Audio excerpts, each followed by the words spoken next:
Can I sit with you? Was that cool? You are currently impeding my ability to fold the pile of blankets that came out of the dryer because you said you wanted to lay on them. So I am going to lay next to you on my heating pad. Oh, I hear another one. Hey, Papa. Hi. Yeah, I know. You get jealous when I talk to your sister. How dare I speak to another dog in my house? Oh, flap flaps. She's gonna sit on the couch that's over there off camera. Yeah, oh, but she might put her nose in. Maybe? No, just out of frame. Okay. Oh, God, did you fart? You crop dusted me. Oh, Jesus Christ. Marissa, what do you mean? Or was that you getting me back? Yeah, okay. Hey there, cutie patooties.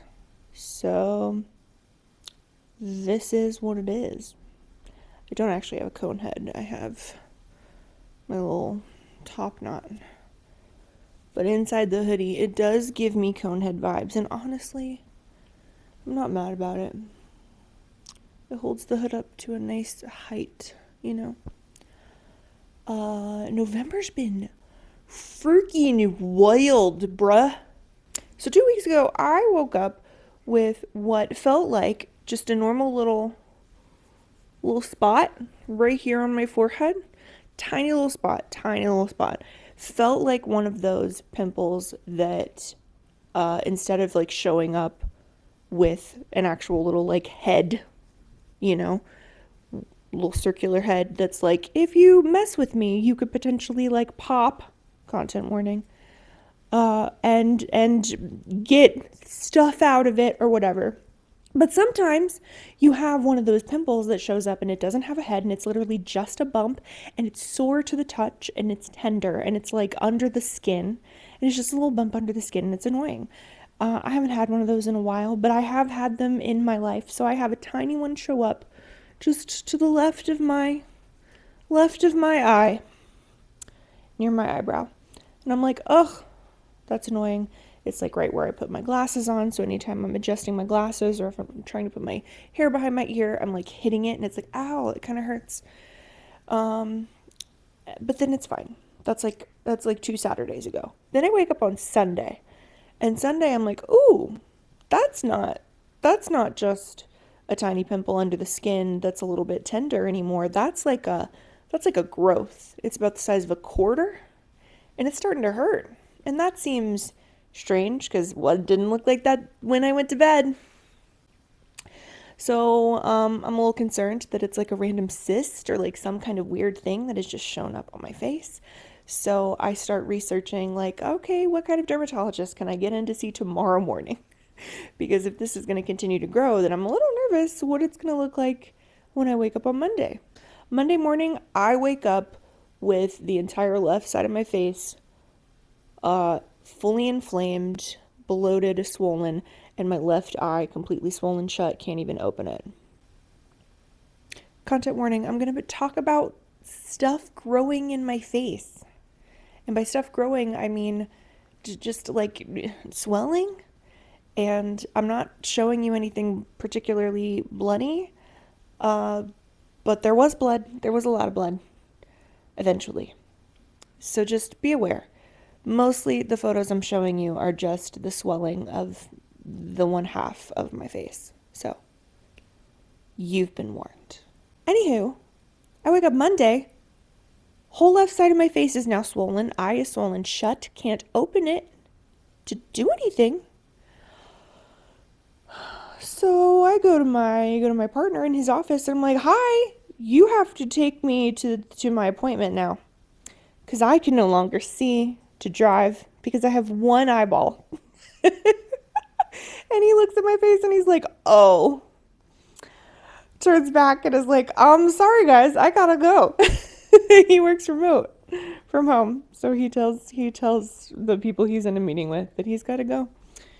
to drive me to the people. So I go to the dermatologist, and they're looking at it and they're like, "Whoa, that's kind of weird. So you said this what? This was a tiny bump 2 days ago, and now you can't open your eyeball?" And I'm like, "Yeah. It, who is she? I didn't invite her to the party." And his answer is, "Go to the ER. I have a friend. I'm gonna text him. Go there." I'm like, okay, sounds good. I love that you have like a connected network of friends, and I could just go see your friend at the ER, who's like a doctor, not just like a random person hanging out at the ER, obviously. And then that was the rest of our Monday, because anytime you go to the emergency room, anytime you go to the hospital, you're there for 17,000 hours, and apparently, even a Monday morning, it was wild. The nurses kept talking about, like, is there a full moon? Like, what's going on? We have so many people here and like so many weird cases today. Now, in addition to my face being crazy swollen and not being able to open my left eye, the pain was also wild. The thing growing on the side of my temple was now like so full of pressure and pressing on my eye, and was like hard to the touch, which was also freaking me out. Was so painful. And as someone who lives with chronic pain, there is a certain amount. Oh, I'm sorry. Did I accidentally elbow your leg? I'm so sorry. Anyway, as someone who lives with chronic pain, there's a certain amount of pain that I have just as a baseline that I'm experiencing every day, and it's usually in sort of the trunk of my body. I'm dealing with it in my spine, abdomen, torso, pelvis, low back, legs, etc.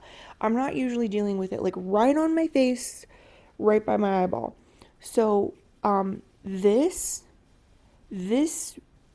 got up to an 8 real quick out of 10. And I'm just in the waiting room of the hospital, just crying and sobbing and shaking and like holding my face in my hands, because it was just getting so bad. Oh my god, my eye still fucking hurts. They did finally give me pain meds. It was not my favorite. I've been to the hospital a lot. Actually, I've been to the hospital like a lot. I've been to a lot of different emergency rooms, okay? And this was not one of my favorite emergency room experiences. I did get to see my dermatologist friend, which is nice that he was expecting me. And was like, yes, my friend texted me. Let me look at your face.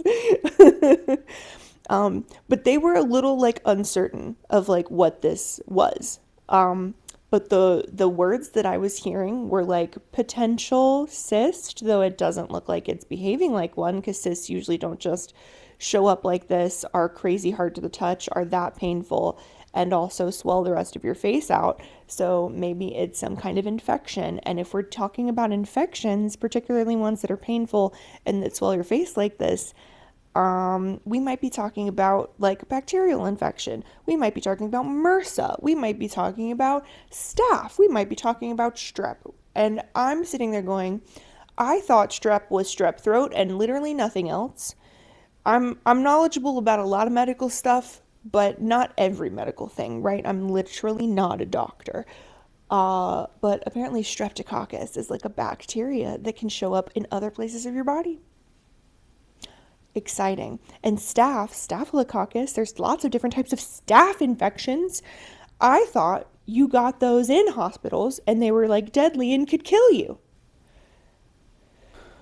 I didn't think you could just wake up with one.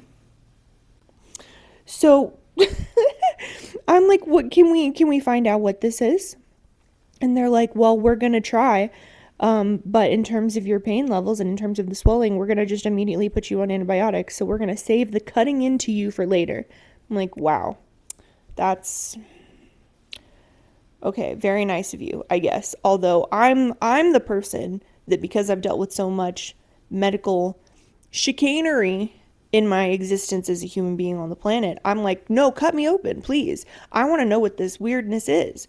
So tiny bump on Saturday, quarter-sized bump on Sunday. Monday, my face is swollen. I can't function. I got to go to the ER. I'm crying. My eye is sealed shut. And then thus begins the next 10 days of absolute insanity. My day, My eye kept getting swollen. My face continued to swell. The pain continued to increase. I'm at the hospital on Monday. By Wednesday, I'm back in the dermatologist's office. Like, I can't function. I've had to call out from work. I can't do anything at home aside from just like try to force myself to sleep with pills and whatever else, which is very, very, very hard because this amount of pain right here is really hard to fall asleep through and to stay asleep with. So I'm begging, like, can we please do something with this? Can we cut my face open? Can we do a culture, like swab? Like, what is happening right now? Because I just keep hearing well, your cells are doing something.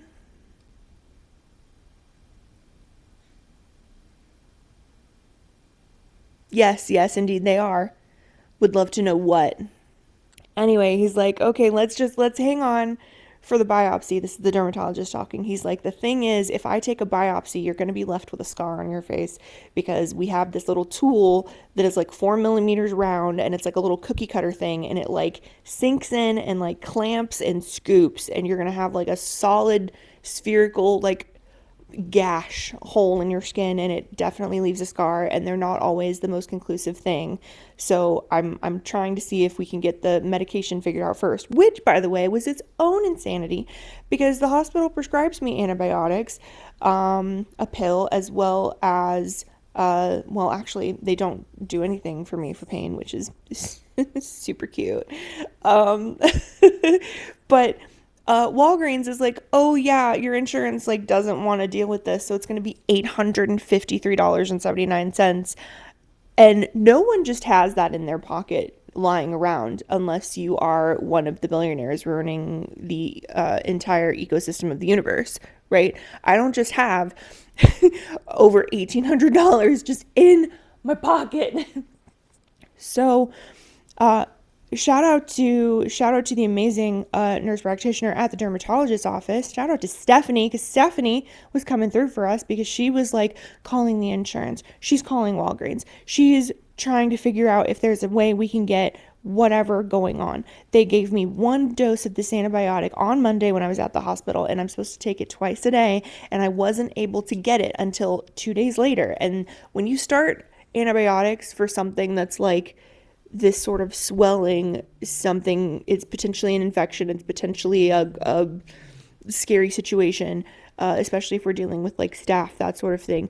This is the kind of thing that if it starts in a small area of your body and grows and swells and spreads, it can get into your lymph nodes and get into your bloodstream. And that's when things get really uncomfy. So you have to be able to start the antibiotics and stay on them and not miss any doses. But the hospital doesn't want to sign any prior authorizations because they got other people in there with emergencies. They don't have time to deal with insurance bullshit. Insurance is an entire scam. No one should deal with it ever. We need universal health care. Thank you so much. So Stephanie is a queen and was like, I looked up a bunch of different places, and if you go to the grocery store by you, I can get you this GoodRx coupon, and then it'll only be $35 out of pocket instead of $1,853 and whatever cents.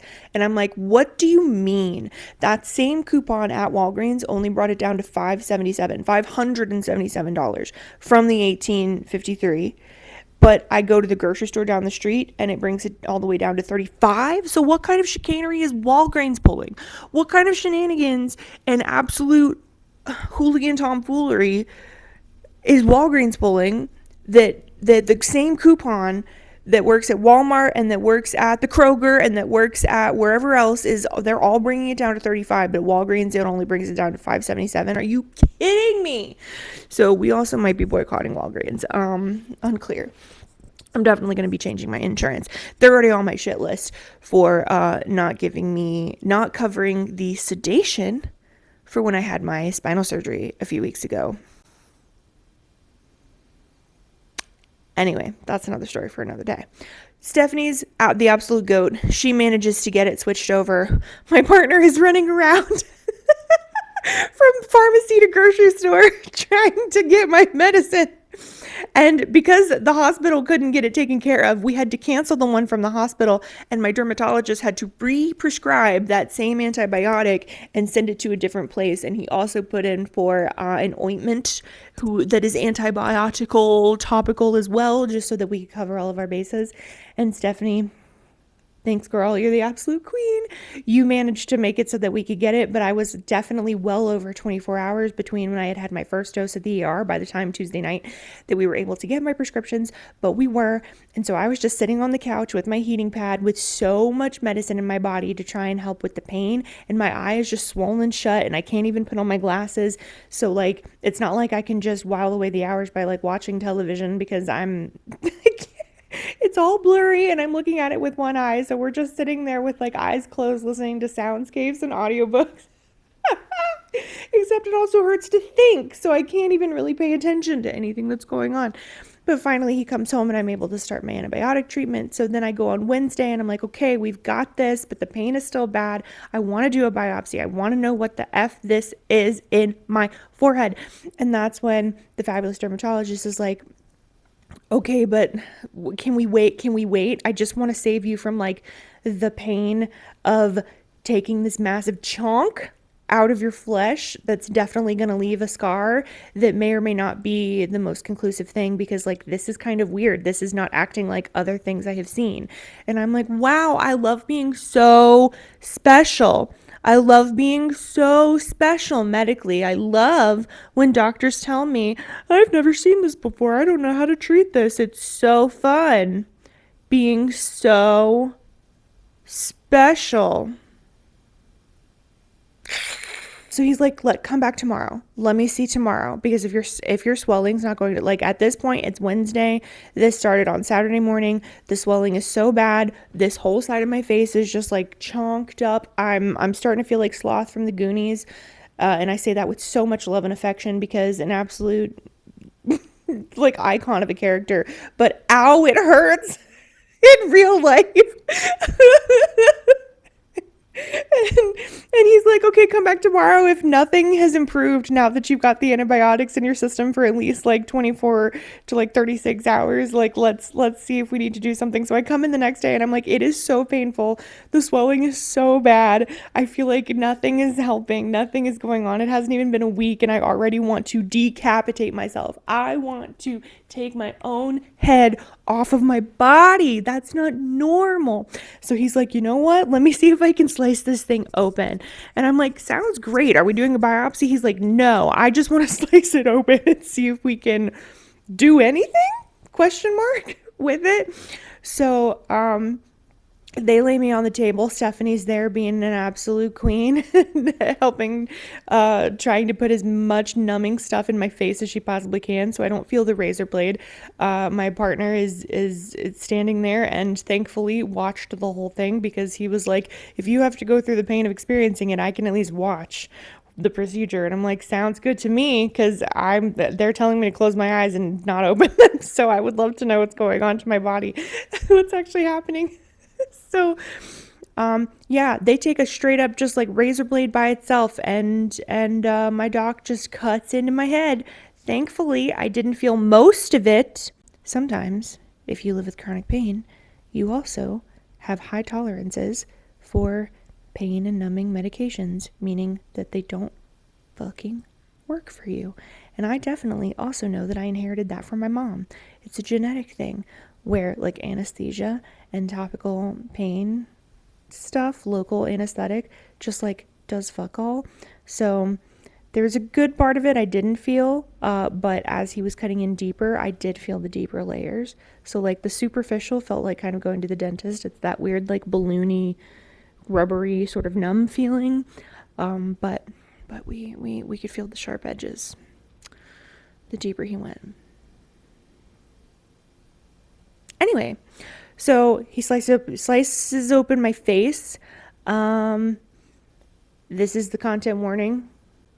He is able to get a lot of blood and some what he described as pus, ? I know, gorgeous word, out of my face. But he's like, this is actually really surprising because it doesn't feel like a cyst. Cysts usually have like a little bit of bounce back. Like if you're pressing on them, they kind of like they'll sort of give way with your finger pressure and then kind of bounce back. And this was just absolutely firm and hard to the touch, which is another thing that's kind of wild about this whole thing. But he was like, I was able to get a little bit out of it. But we're just gonna straight up, I'm just gonna like cut a hole into your head, and then we're gonna leave it open, and you're just going to wrap it and with wound dressing and change it, and I'll see you in another couple days. And just let it bleed, let it do its thing. See if it'll drain. Take your meds. Don't go to work. Stay on your couch horizontally.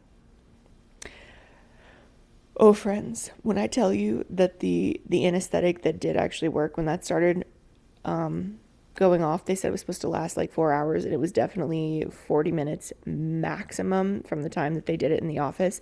It was actually, we went by the pharmacy again to pick up some more stuff. I couldn't even, it was completely not even still numb by the time we got home, and all of these places are within like an easy 10-minute drive from our house. So I had a miserable weekend, but I did what they told me to do. I made sure that I kept my face very clean. We were washing with antibacterial soap. We were making sure that we were changing the wounds. Stephanie showed me how to do like a pressure wound dressing, where you do the little like gauze sheets and paper tape really tight, kind of like pulling so that it presses down on the wound itself, which definitely also did hurt. And it took a few days, but by the time we got to the next Sunday, the swelling was actually starting to go down. The sides of my face, the two halves of my face, are starting to look similar to one another, though now I was dealing with itching just on the eye that's affected, that's next to the growth, whatever it is, and dealing with that still. I'm still waking up with that like kind of swollen and that eyelid kind of sealed shut, which is annoying. So now we're fast forwarding to the next Monday. So this has now been, it started on a Saturday, Sunday, Monday, go to the hospital, many appointments, dealing with pharmacies, dealing with insurance bullshit, etc. Slicing open on Thursday, and now it's the following Monday. And I go in, and he's like, how are you doing? This is the dermatologist again. And I'm like, this is the first time I have felt hopeful. Because the pain is definitely less. It is not zero. It is not gone, but it's much less worse since you sliced me open. So thanks for that. And the swelling is going down. So I am now, what's today? When am I recording this? This is Sunday. So this is 2 Sundays away now from the very initial Sunday. Yeah. So we still have the open wound on the forehead that he sliced into me. It is, however, not standing a frigging 1.5 inches off of my face anymore. So this is here. This is still healing. This has all come down. The other crazy thing about it is that while this half of my face was swollen, all of this felt like pins and needles near my ear, and then all the way down half my chin and half my lips. Literally half my face. All of this was feeling very firm. It was all very painful. And then as I would touch it or try to do anything with it, it was very tender. It hurt so much, but it was also pins and needles, as if there was something sitting on a nerve, which there was. There was something sitting on nerves, and I was having all this like referred nerve pain action happening in my jaw. It was very annoying. And of course, I'm also like doing all of the research on this, and I asked him on last Monday when I was there. I was like, okay, can we do a biopsy now? He was like, now that it's actually starting to get better, again, I don't know if I would recommend it, because all of the things are happening that we need to be doing. We're taking, regardless of what the biopsy says, like this antibiotic kind of covers all of it. However, though, this is probably going to like heal. It's going to take like 4 weeks to heal. So If it's not like doing significantly better in the next 2 weeks, then yeah, we're gonna need to do some more things. And I'm doing all this research on the internet because I'm like, what do you mean? What is happening on my face? But apparently, just so everyone knows, you can carry staph and strep bacterial infections dormant in your body. Apparently, 1 in 3 people are dormant staph carriers.